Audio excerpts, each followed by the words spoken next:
اللہ رسول کی باتیں سن کے عمل کی توفیق نصیب فرمائے، سمجھنے کی توفیق نصیب فرمائے۔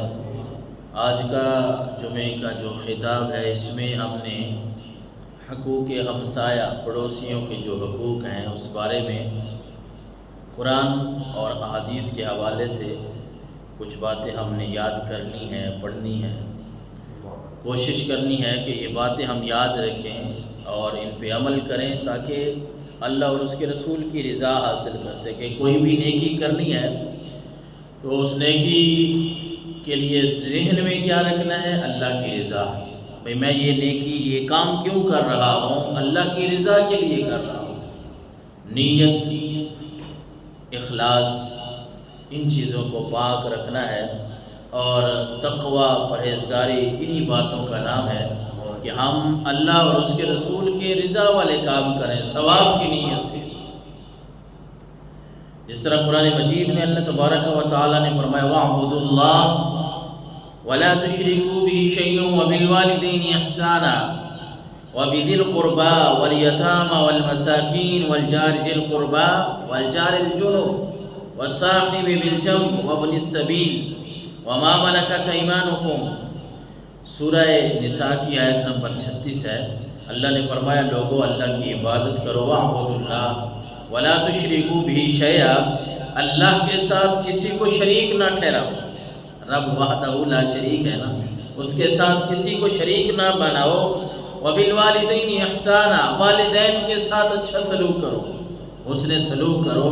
اور اس کے بعد فرمایا وَبِذِي الْقُرْبَى وَالْيَتَامَى وَالْمَسَاكِينِ، قریبی رشتہ داروں کے ساتھ، یتیموں کے ساتھ، مسکینوں کے ساتھ اچھا سلوک کرو، اچھا برتاؤ کرو۔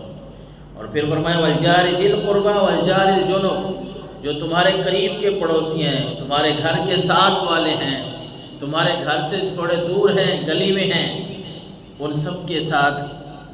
وَالصَّاحِبِ بِالْجَنبِ، اور تمہارے ساتھ جو بیٹھنے والے ہیں، دوست احباب ہیں، رشتہ دار ان میں آ جاتے ہیں۔ وَابْنِ السَّبِيلِ، مسافر، سب کے ساتھ اچھا برتاؤ کرو، اچھا سلوک کرو۔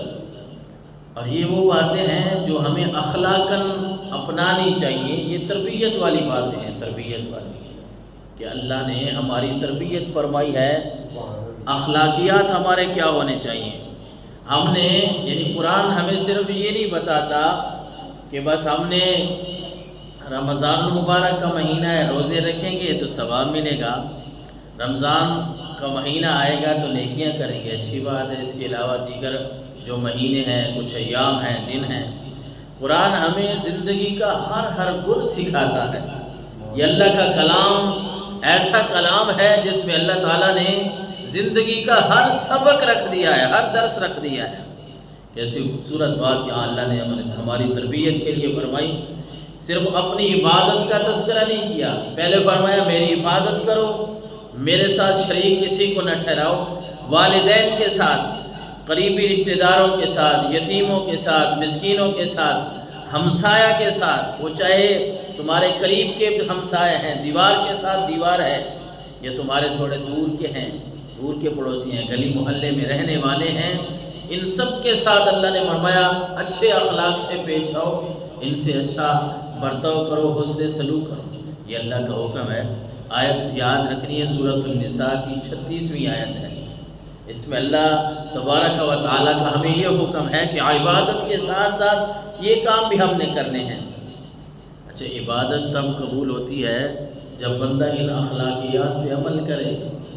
ہو سکتا ہے بندہ عبادت گزار تو ہے، 5 وقت کا نمازی ہے، 5 وقت کا نمازی ہے، تہجد گزار بھی ہے، لیکن اگر اس کے اخلاق اچھے نہیں ہیں تو ہو سکتا ہے اپنی نیکیاں جو ہیں وہ برباد کر بیٹھے، وہ ضائع کر بیٹھے۔ اس لیے ان باتوں پہ دھیان دینے کی ضرورت ہے، ان باتوں کو اپنانے کی ضرورت ہے۔ ام المومنین حضرت عائشہ صدیقہ رضی اللہ تعالیٰ عنہ فرماتی ہیں عن النبی قال، بخاری شریف کی حدیث ہے 6014 نمبر پہ، کہتی ہیں ما زال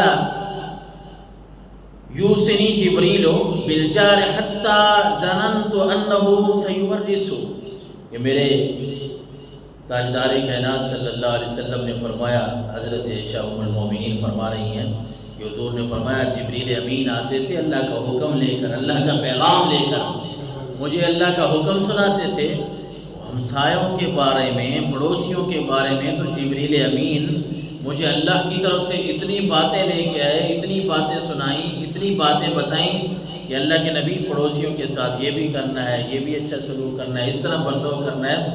حضور نے فرمایا مجھے تو لگا کہ کہیں اللہ تعالیٰ ان ہمسایہ، ان پڑوسی لوگوں کا وراثت میں حصہ نہ رکھ دے ہمارے ساتھ۔ جس طرح باپ فوت ہو جاتا ہے، وراثت بیٹوں میں، بیٹیوں میں، اولاد میں تقسیم ہوتی ہے۔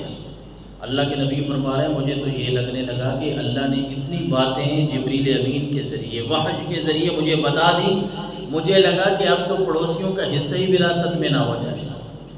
اتنی بڑی بات، یہ کوئی چھوٹے جملے نہیں ہیں، یہ کوئی عام باتیں نہیں ہیں، وہ ہوائی باتیں نہیں، یہ اللہ کے رسول کی بتائی ہوئی باتیں ہیں۔ اور یہ کوئی چھوٹا جملہ نہیں ہے کہ حضور فرما رہے ہیں مجھے تو اس طرح گمان ہوا کہ کہیں ان پڑوسیوں کے حقوق اللہ وراثت میں نہ رکھ دے۔ اللہ اکبر! اس بات سے آپ اندازہ لگائیں کہ پڑوسیوں کے کتنے حقوق ہوں گے، ان کے ساتھ کیسا سلوک کرنا ہے۔ ہم تو بچوں کو سکھاتے ہیں ساتھ والوں کا نہیں خیال رکھنا، وہ کیا کر رہے ہیں، ان کا گھر کیسے چل رہا ہے، جن کو اللہ نے 4 پیسے دیے ہیں ان کی تو چلو خیر ہے، اس نے سلوک تو ان سے بھی کرنا ہے، لیکن انہوں نے تو اپنے کچھ پیسے ان کے پاس سے مال و دولت والے ہیں تو انہوں نے اپنا نظام چلا لینا ہے۔ لیکن وہ لوگ جن کا جو صبح کا نہیں ہے شام کا، شام کا تو صبح کا، کبھی کسی فقر و فاقہ میں کوئی بیمار ہے، کوئی کسی کا علاج معالجہ کرا رہے ہیں، اگر ہم ان کا نہیں پتہ کریں گے تو اور کون کرے گا؟ اسی لیے تو اللہ نے تربیت